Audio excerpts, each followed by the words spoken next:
What's up, peoples mixed steeples? In this video we are going to take a look at whatever this video is. I don't actually remember. It's going to be a surprise for both of us, or for me at least, because you don't need electrolytes. Oh, well, I mean, you're going to read like the title of this and know what it is, but okay, interesting. You don't need electrolytes. Interesting video title. I've watched a few of this Frank Tufano. I've watched a few of his videos. I have not been able to escape your boy Frankie. I will say before, and I haven't seen this. I don't know what it's about. I don't know if it's about his whole carnivore thing. But I will say that so this is not necessarily about him, but in general, anytime somebody's recommending something to you, just kind of, you have to how are they biased, basically? And the guy, I'm not saying he does when you make money from promoting a certain lifestyle, you're going to be a little bit biased, and you might, I'm not saying bend the truth, but you might argue a little bit, not bend reality, but pay less attention to valid points against your argument, I guess.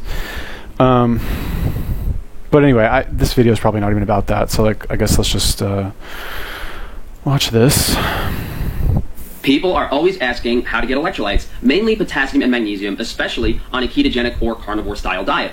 Electrolytes maintain cellular fluid, hydrate your body, they help regulate muscle contractions, control the pH, as well as many other things.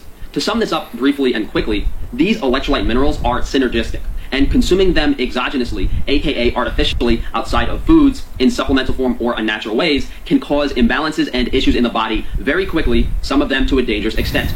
We can tie a lot of these things back to our indigenous ancestors, hunter-gatherers, and how the presence of electrolytes wasn't really there outside of some high-sodium foods, as well as uniquely high-mineral wild plant foods that we don't really access today. There are 4 primary electrolytes that are most popularly discussed. Sodium, typically in the form of sodium chloride, sodium bound to a chloride molecule. Potassium, usually potassium citrate, potassium bound to a citric acid molecule. This is what typically occurs in foods.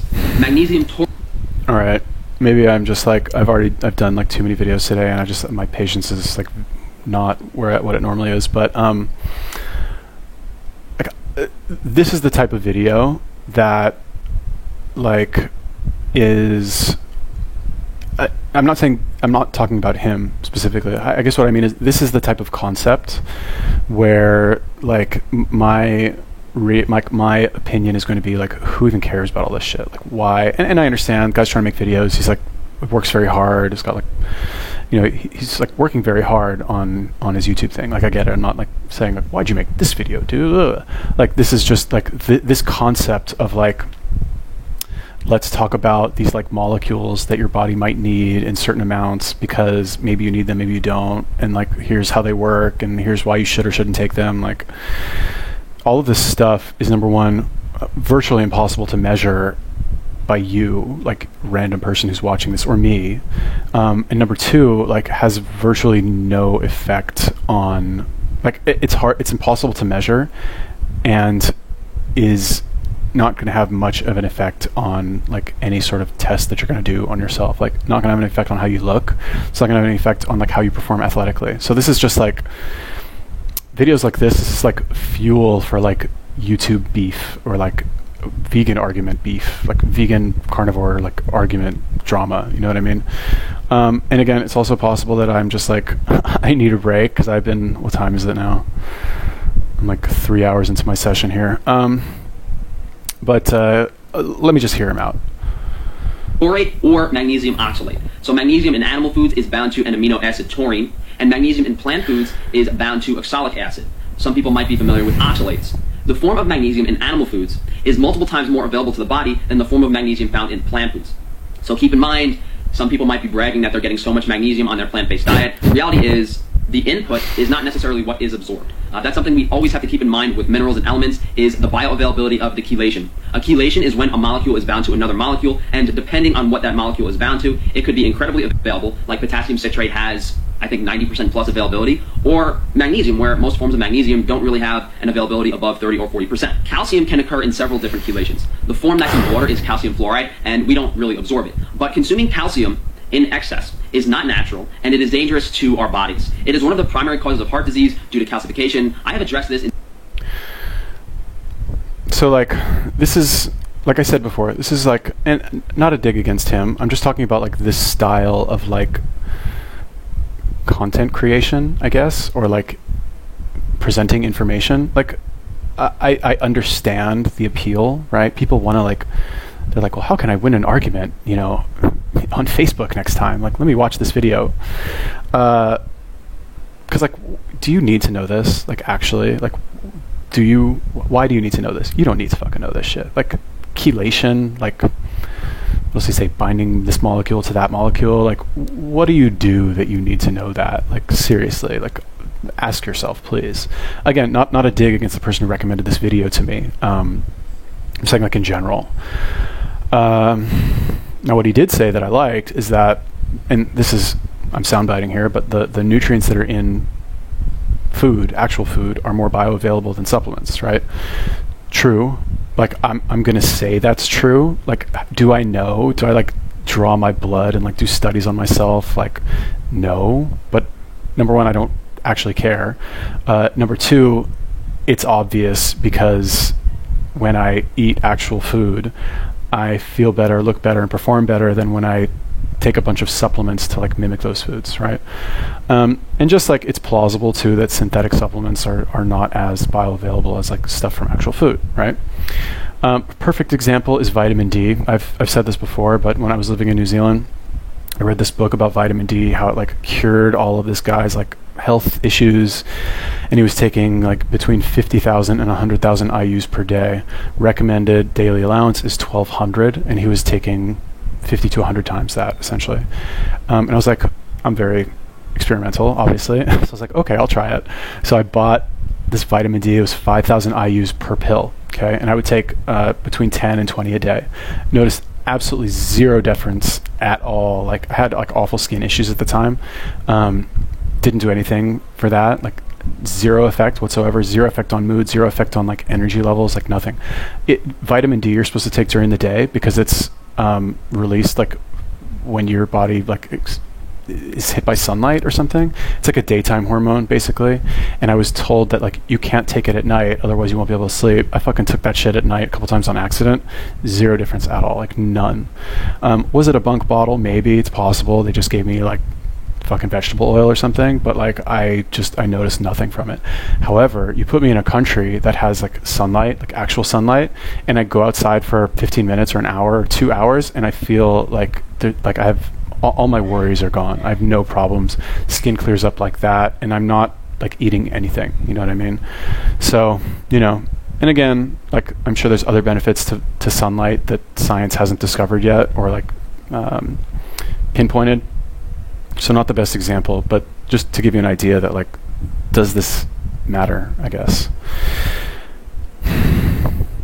In several videos, and I will link it at the end. Under no circumstance should you be supplementing calcium powders or going out of your way to consume dairy to get your calcium intake. The other electrolytes are chloride, which as we said is typically bound to sodium. Then you have bicarbonate and phosphate, which are found in small amounts naturally occurring in water. These are not electrolytes that you need to go out of your way and try to obtain. Now, I have experimented and researched on electrolytes far too much over the course of many, many years, since like 2012, messing around with every single mineral powder possible. I spent probably hundreds of dollars on different chelations of minerals, seeing how they taste, seeing how they combine, testing the bioavailability.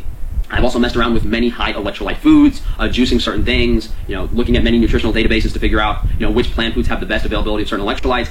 And I can safely say that everything you have been told, whether it's snake juice, no salt, mineral supplements, are not necessary and will generally not result in any improvement whatsoever. The only thing you should ever have to add as an electrolyte to your diet is plain sea salt. Both magnesium and potassium are dangerous in supplemented forms. This is because the availability of the supplemental form of electrolytes is drastically higher than food. We absorb food slowly over a period of many hours, sometimes days. Sometimes food takes a day or two to go through your small intestine. And absorbing these electrolytes and fluids from foods at natural rates is what our bodies are meant to function on. When you start using mineral powders, this creates an artificial amount with dangerously quick absorption. I have taken an amount of potassium and an amount of sodium that naturally occurs in a food, such as spinach, for example. And when I have combined that electrolyte powder with proper ratios, with proper bioavailability considered, and I consume that electrolyte mix, it will still cause, potassium overdose or magnesium overdose, because the rate at which you digest these minerals is different, and it's attuned to food digestion. It's not attuned to these highly available powders. So this potassium or this magnesium hits your stomach, and the body absorbs the potassium or the magnesium far quicker than the sodium. And these symptoms can be heart palpitations, low blood pressure, lethargy, muscle weakness, diarrhea, tingling in extremities. So that's interesting. Okay, he said something interesting, which is that you don't really need any of this stuff, and it's like all you need is sea salt, I guess, which is sodium, sea salt, right? But I wonder if he's like, he said snake juice, right? So I wonder, like I'm gonna say obviously, like if you're eating food, you don't need snake juice, right? It's not like you like eat food and just sip on your snake juice just to get your electrolytes. Like that's not like why. That's meant to like keep you going as you fast, right? Now, like that said, like I'm not sure if that's what he meant, but basically like what he said about your body not being able to absorb high levels of these nutrients in synthetic form or in like a purified form as opposed to like from food over a slower amount of time, that's plausible. I don't really know too much about what he's talking about. I mean, I don't know specifically like what he like. I need to know more about the situation. I mean, I guess that sounds plausible. I will say that some of this stuff, you will have side effects, like if you take it on an empty stomach or you take too much. Like for example, magnesium is a muscle relaxer, natural muscle relaxer. So like if you have bruxism, for example, which is where you grind your teeth at night, which I used to do when I actually was living in New Zealand, because I think I would drink 2 cans of Monster a day to be able to sell and perform well at work. And then I think at night my body was just like so sapped from like adrenal fatigue that it was like making me grind my teeth at night and like click my teeth, like clench my jaw basically. I wasn't aware of it ever. Like my girlfriend who was living with at the time, she would tell me, she's like, it's really bad. Like I hear it. So I was like, oh fuck, like maybe I should do something. So anyway, I bought magnesium and it kind of helped a little bit, but it's a muscle relaxer, right? So like lethargy, muscle relaxer, that's what it does. And what else did he say? Like it can also, like if you take it on an empty stomach, it's also a laxative. So that's a side effect. Like and regarding like snake juice, like I don't know. Snake juice is not my first choice, just because I think it's kind of it's not good. I don't like it, and it's too salty, and like I honestly don't really feel like I need it. Like I prefer, like I don't think you need it unless you're extremely active or you're fasting for a long time, right? Because you just don't, like, what do you need electrolytes for? Like, what are you doing that you're like sweating so much and like losing electrolytes? Like, I guess if you're like pissing a lot, like you do need to replenish them, I guess. I don't really know. I would assume so, kind of just because Snake That Guy says so, and he seems to know a lot about it. In my experience, like, okay, sorry to like gross you out, but like if you drink urine, which is sterile and clean, that's much better than snake juice, and it already is very salty. Like if you actually drink it and taste it, if you can get past like grossness of it, it tastes like salt basically, and sometimes it's a little bitter depending on like what you've actually been eating, but it's really just like super salty like water. It's gross, but like you get used to it. So I prefer that because that's got a ton of like other like really good stuff in it, but it does have salt. I don't know like how much potassium and like all this other shit, but that seems to be healthier, I guess. And I will say that, like, let's say I'm training very hard and I'm sweating a lot, I guess in that case I would probably need to replenish my electrolytes. But what I really crave more than anything is just a lot of water. So I don't know, actually. Another problem that occurs has to do with the antagonistic and synergistic properties of electrolytes. When you consume potassium, it depletes magnesium. Okay, so consume some magnesium. Yes, but then when you consume magnesium, it will deplete your calcium stores. Okay, so then take some calcium. Calcium depletes zinc, This goes on and on and on until you're supplementing every single electrolyte possible, and that gets really crazy. You're going to get to some type of dead end where you're depleting a mineral and you're not getting more of it in a supplemental form. This is why we need to consume foods that have natural electrolyte ratios, because you cannot balance these electrolytes with supplements properly. There are some mineral and electrolyte mixes that look good on paper, but I have seen reported issues of kidney stones as well as the pollution of certain heavy metals, so they are best avoided for those reasons. You can do your individual research on every single one of these things, but it becomes very subjective, and you have to have a very broad and general knowledge of a lot of things to understand whether a product is dangerous or should be working or anything of that sort. So how do we get our electrolytes? Eat high-quality animal foods. Have some steak. Eat some shellfish. Salt your food a little bit more with natural sea salt. If you're still lacking energy, you might want to address your vitamin status, especially vitamin D. You might have to alter the macronutrient energy ratios in your diet, favoring more carbohydrates or fats as opposed to protein. There is one food that I do deem acceptable for electrolytes, and it is arguably the healthiest plant food, not just a food that's great for electrolytes. Seaweed is the highest source of potassium and magnesium out of any plant food I am aware of. Seaweed does have some downsides. It does contain anti-nutrients, and a problem that I don't see mentioned is that when you consume high amounts of potassium and magnesium, especially from seaweed, it can contribute to gut dysbiosis, bacterial imbalances in the stomach, like SIBO and Candida. This is because the electrolytes in seaweed can create an alkaline environment, whereas pure salt favors stomach acid production through the chloride and the sodium. I know it sounds simple to just add more salt, but it's important that we dispel the myths of using these other electrolyte minerals, as they are not effective and can be dangerous in some contexts. People generally look at the wrong solution for their problem.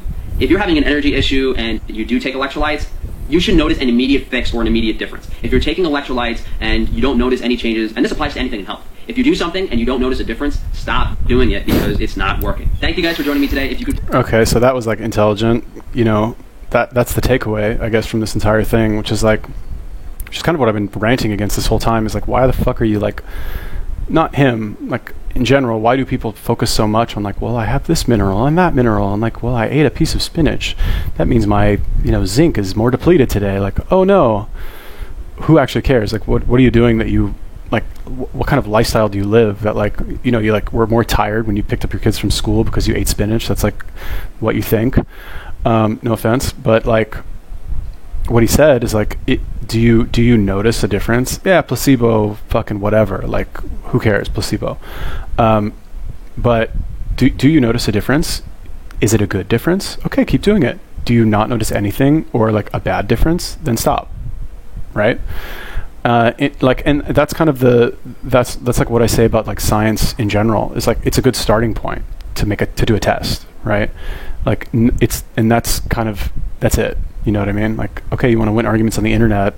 It's easier to win an argument when you say, well, here's a study about blah, blah, blah, as opposed to saying, in my experience, whatever. But like in the real world, if you're not devoting like all of your time to like arguing with people on the internet, just try it. And like, does it work? Yes. Then continue, explore more. If not, you can choose to maybe adjust the dose or do it slightly differently. But like, why? Regarding what he said about seaweed, I've had seaweed like here and there. I don't know about like, I'm not gonna go out of my way to like consume more seaweed or spirulina powder or something. Maybe it would help. I don't know. I could test it, I guess, but I don't think like, I don't see it being like a game changer for me. But I don't know. I could be wrong. So yeah, I guess like not. Well, it's just maybe he's got something else. Please like the video, subscribe, hit that bell icon, and share the video if you can. I do have some seaweed on my Amazon shop if you want to check that out down below. And if you guys do want to reach out to me for one-on-one consultations pertaining to your diet, health, nutrition. All right, whatever. So, yeah, I guess like, I don't want to say misleading title, why you don't need electrolytes. It should say like why you don't need to supplement additional electrolytes, or why you should supplement additional like why you should get your electrolytes from food or something like that. But I understand like we all want clicks and views and shit like that. And he's trying to sell something. Like, can't hate the guy for trying to sell something. Regarding like what he actually said in the video, like again, it's like, number one, who cares? Number two, if you really care that much, like try it and test it and see for yourself if it makes a difference. I'm going to say you're probably not going to notice a difference at all. So like, why focus on it? And again, like what I said about like magnesium being a muscle relaxer and like a laxative, like Google that, you know, before you take like 6 pills or put too much powder in your snake juice. But yeah, anyway, that's it. Thank you for telling me to do this video. Not like a dig against you or in general or anything, but like it's just like a this like style of like getting information, and like it's just I see it as kind of pointless sometimes. Anyway, thank you for telling me about this video. Let me know if you have any other videos or other YouTubers you want me to take a look at. Peace.